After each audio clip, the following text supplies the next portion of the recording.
Now for 4 stops at 4 News from across northeast Wisconsin.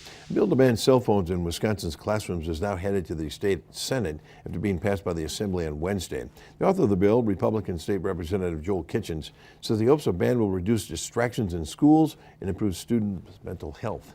In Illinois, in his State of the State, the governor announced that he was supporting this very similar bill, and he got a standing ovation from both sides of the aisle on that. So I don't know why it would be political in Wisconsin. 90% of school boards already have a cell phone policy in place. Republicans say this bill will give schools a law to point to when enforcing the bans. But Democrats say this should be left to local control. The bill passed in the Assembly 53-45, with one Republican joining all of the Assembly Democrats in opposition.